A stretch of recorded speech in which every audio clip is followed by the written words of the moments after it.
예수님이 오심을 기다리는 절기를 우리가 대림절 이렇게 이제 부른다고 했습니다. 그래서 마치 부활절 한 기다리는 절기를 사순절로 있는 것처럼 성탄절을 기다리는 절기를 이제 대림절이라고 합니다. 물론 이제 그 성탄절이 있기 때문에 아무래도 우리가 생각할 때는 초림의 예수님의 생일을 기억하는 건가? 그러면 뭐 4주 전부터 하는 건 좀 이상하잖아요. 그래서 초림의 예수님을 기다리는 그러니까 성탄절을 준비하는 절기이기도 하지만 원래는 이제 성탄절은 별로 또 준비할 게 따로 없죠. 우리가 뭐 성탄 발표회 준비하는 건 있을지 몰라도 그래서 사실은 첫 번째는 성탄절, 두 번째는 예수님의 재림하시는 주님을 이제 기다리는 것입니다. 예수님이 이제 재림하시게 되면 어떤 일이 과연 벌어질까 하는 이야기를 오늘 요한계시록 21장 1절에서 8절까지 있는 본문을 가지고 잠깐만 살펴봐야 될 것 같습니다. 왜냐면 오늘은 유튜브 유년부가 있기 때문에 길게 했다가는 저 아이들이 이상하게 예배가 길다 그럴 것 같아서 빨리 하도록 하겠습니다. 저 친구들의 눈초리가 너무 매서워서 짧게 하도록 하겠습니다. 예, 오늘 1절 보시면 예수님이 오시게 되면 새하늘과 새 땅이 일어나게 됩니다. 새하늘과 새 땅으로 바뀌게 됩니다. 그러니까 그 이전에 있었던 새하늘 반대말 옛날, 지금, 현재 지금 땅, 지금 하늘은 없어진다라는 얘기입니다. 이게 꼭 우주가 바뀐다 이렇게 생각하지 마시고 여기서는 그때 당시의 사회, 환경, 세상 이런 정도로만 이해하시면 되겠습니다. 전 우주적 변화 그렇게까지는 생각 안 하셔도 됩니다.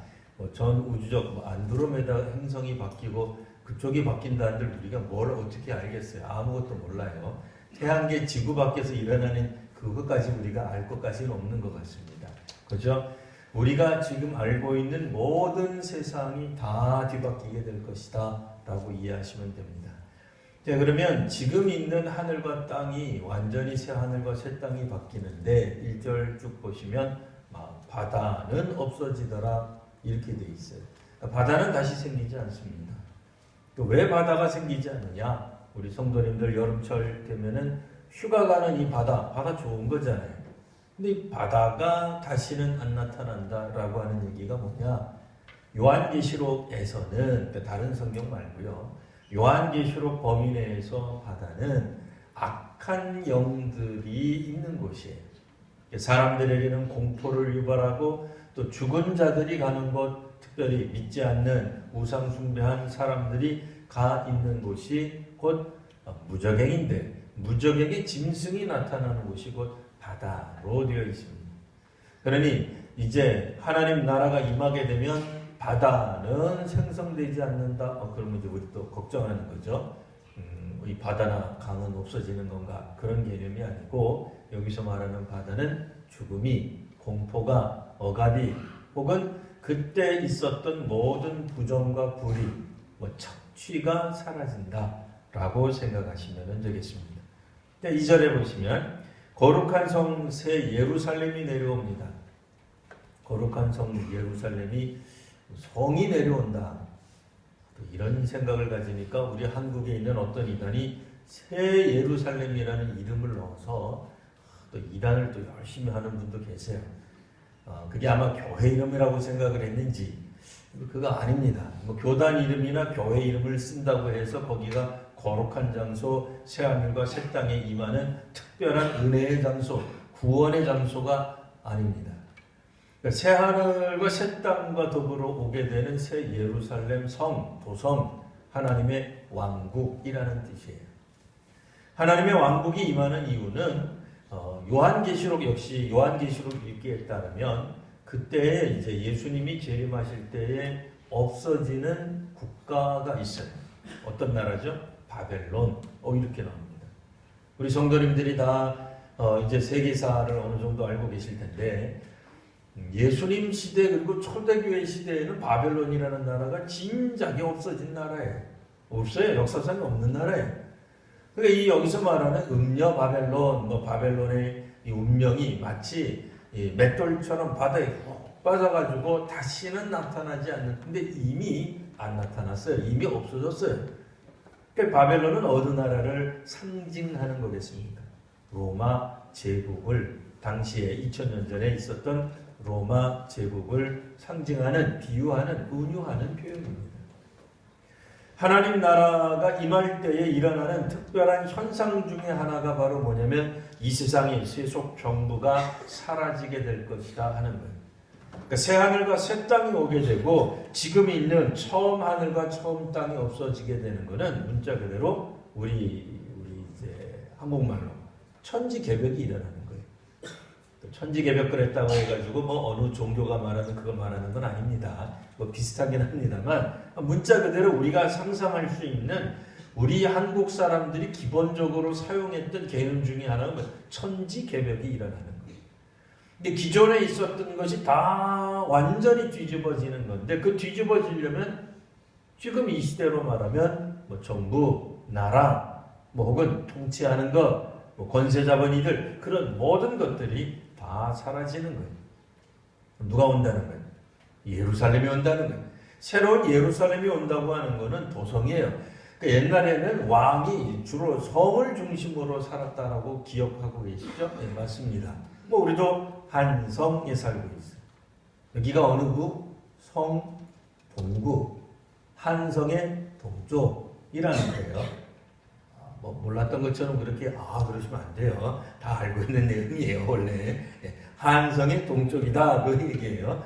자, 그런 것처럼 다 성을 중심으로 해서 통치자가 있기 마련. 하나님 임재하실 때에 예루살렘 성이 온다. 새로운 예루살렘이 하늘에서부터 온다는 것은 하나님의 왕국, 하나님의 나라가 시작이 된다는 거예요.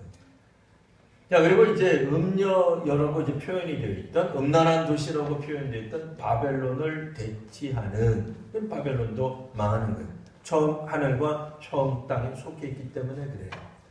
오늘날 이 시대의 모든 세속 정부가 다 사탄적은 아닙니다. 뭐 모두가 다 사탄이라고 말을 할 수는 없습니다. 다만 악한 영들, 마귀, 사탄은 분명히 이 시대에 권력과 연관이 있는 게 틀림없습니다.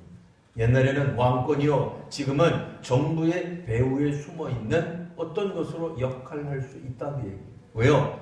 이 시대에도 과거에도 합법적이고 그러니까 법적으로 용인되고 공식적인 권한이 뭐예요? 옛날에는 왕권이에요. 지금은요, 정부예요. 정부로부터 만일 어떤 핍박이 일어나면 이게 굉장히 합법적으로 여겨져요. 합리적으로 여겨져요. 일반 대중들, 국민들이 볼 때 그거 참 잘 됐다.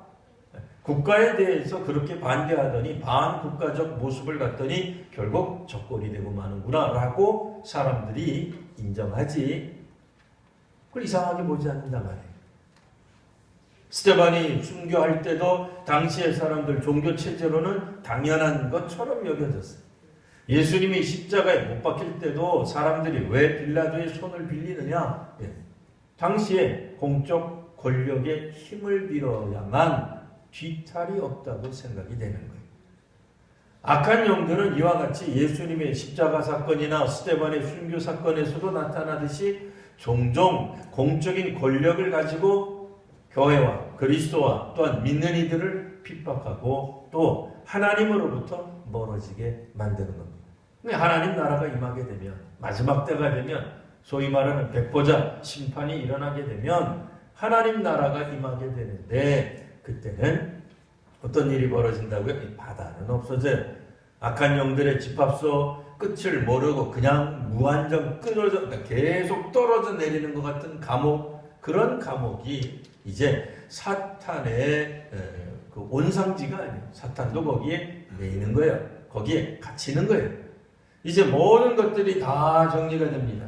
그러면서 이야기하기를 3절에서는 하나님의 장막이 임한다. 아까는 새 예루살렘이라 그랬는데 3절에는 또 하나님의 장막이 나타나요.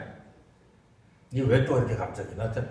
예루살렘이 장막인지 장막이 예루살렘인지 아니면 둘이 다른 건지 뭐 전혀 설명 없이 그냥 나옵니다.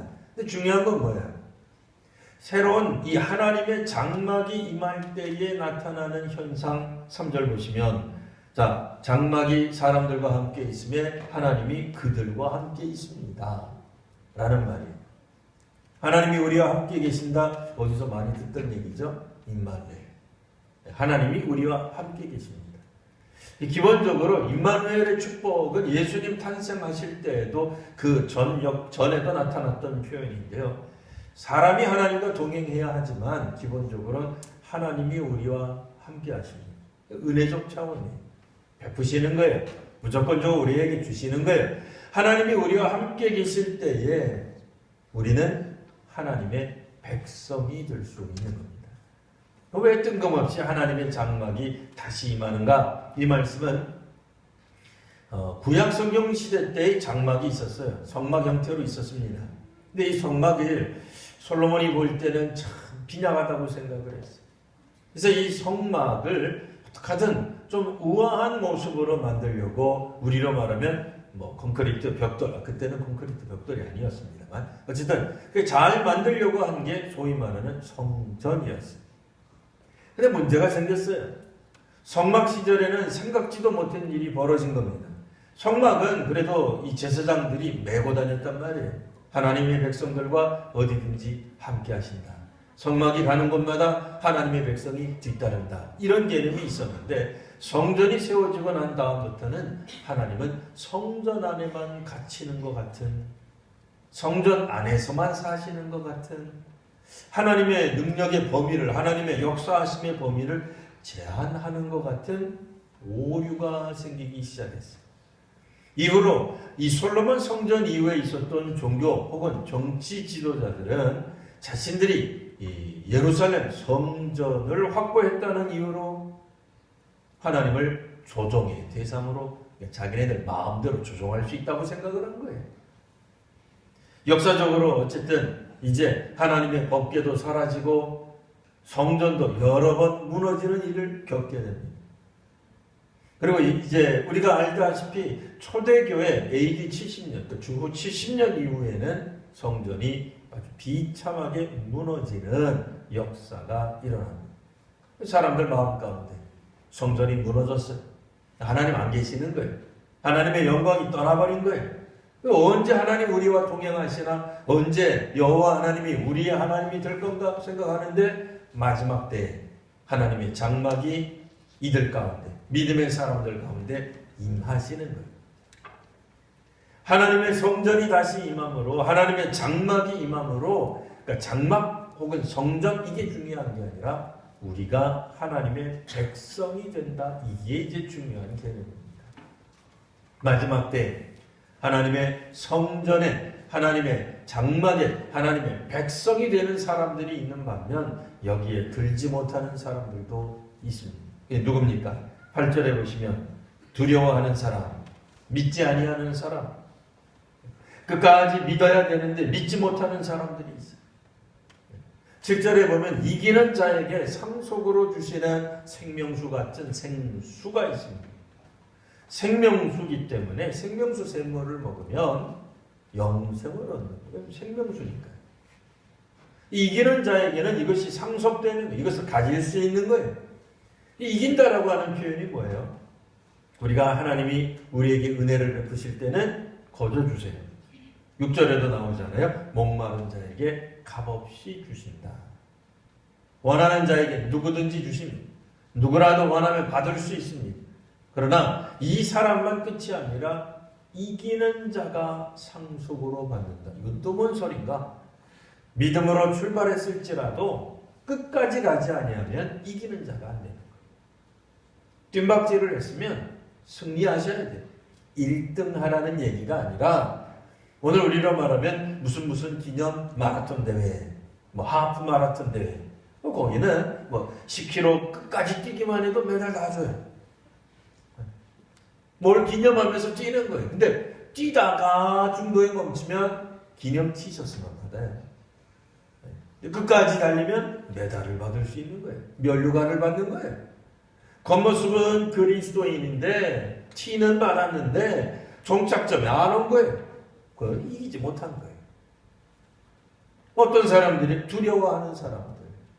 믿음으로 나아가다가 공권력으로 혹은 정부나 정치나 체제나 왕정시대라면 왕권으로 우상을 섬기도록 이야기할 때 신앙을 포기하는 사람들, 믿음으로 살아가면서 한국교회 점점 줄어든다는데 이 종교 말고 신흥 종교로 가볼까? 뜨고 있는 종교로 가볼까? 어디 신천지가 지금 10만 명 모였다는데 거기 한번 가볼까? 우리 통합 측은 10만 명이 줄어든다는데 하나님의 역사가 신천지에 있는가? 혹시라도 제 설교 여기서부터 여기까지 잘못 자르면 제가 이단이 됩니다. 그렇게 뛰지 마시고 문맥대로 잘 들으셔야 돼요. 그렇게 하시면 안 되는 거예요. 신천지로 가면 안 된다는 얘기 하는 거예요. 사람들이 두려워하는 거예요. 믿지 아니하는 자들, 처음서부터 안 믿는 사람들도 있지만 하나님의 주권을 믿지 않는 사람들, 하나님의 역사를 주관한다고 믿지 않는 사람들, 이런 사람들, 흉악한 사람들이 있어요. 이 우상 숭배하는 사람들이 흉악해져요. 하나님을 두려워할 줄 모르기 때문에 악한 일을 서슴없이 저지릅니다. 여러분, 좀 이상한 표현입니다만 예전에도 의문사가 있습니다. 지금은 없겠어요? 지금도 있어요. 예전에도 악함이 있었고 예전에도 어떤 사람들이 갑질했어요. 옛날에는 양반들이 그랬는지 모르지만 지금은, 한때는 부자들이 그랬는지 모르지만 지금은 지금대로 또 생겨요. 인류 역사상 모든 사람들이 평등한 데는 없습니다. 좀 궁금하신 분들, 중국에 공산당이 있잖아요. 근데 모든 백성들이 다 공산당이 아니에요. 당원이 아니에요. 거기도 편차가 있어요. 모든 세계에 다 편차가 있어요. 등수를 매겨요. 등급을 매겨요. 소위 말하는 계급투쟁을 반대해서 어떤 이념이 나오긴 했죠. 우리 잘 아시는 그 어떤 이념. 저희 종씨랑 좀 비슷해요. 제가 공씨인데 어쨌든 비슷한 분이 있어요. 이해하시고 넘어가세요. 뭔 얘기인가 하지 마시고. 어쨌든 있단 말이에요. 그러면 공산사회가 이루어지면 계급이 없나요? 여전히 계급이 있어요. 소위 말하는 카스트 제도가 어느 나라, 어느 시대, 어떤 민족, 민주주의가 완전히 발달해도 카스트 비슷한 게 있어요. 공산주의가 완전히 발달해도 카스트는 있는 거예요. 소위 말하는 그들이 계급 투쟁을, 계급을 타파하려고 하지만 그런 나라는 오지 않아요. 여전히 계급이 존재하는 거예요. 여전히 갑질하는 사람들이 있는 거예요. 위에 있는 사람들은 그렇지 않은 사람들에게 흉악한 짓을 저지르는 겁니다. 심지어는 기독교 내에서도 마치 목사나 장로나 권사나 집사가, 안수 집사가 계급으로 이해하는 어떤 분들도 있어요. 감사하게도 신금옥에는 없어요. 왜 없어요? 우리는 새 금옥이 있다. 새 하늘과 새 땅하고 비슷한 거예요. 새롭기 때문에 없어요. 그럼 다른 게 있다고 어디서 하느냐? 아니, 있는 것 같다는 얘기를 들은 것 같기도 해요. 자, 넘어가고. 흉악한 거예요. 살인하는 자들, 전쟁에 나간 사람들을 말을 하는 게 아니라 기독교인들, 신앙인들을 핍박하는 사람들, 음행하는 자들, 단순한 음행 정도가 아니라 종교적 이유 때문에 음행하는 사람들, 점술과 우상숭배, 거짓말하는 사람들, 거짓 선지자로 진리를 말하지 않는 사람들은 모두 다 하나님의 나라에 들어갈 수 없다라는 말입니다.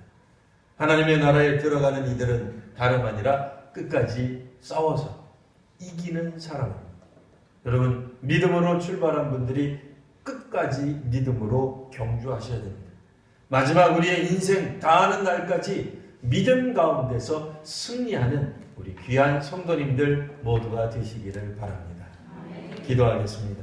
거룩하신 주님, 오늘도 하나님의 말씀으로 저희들 자신을 살펴봅니다.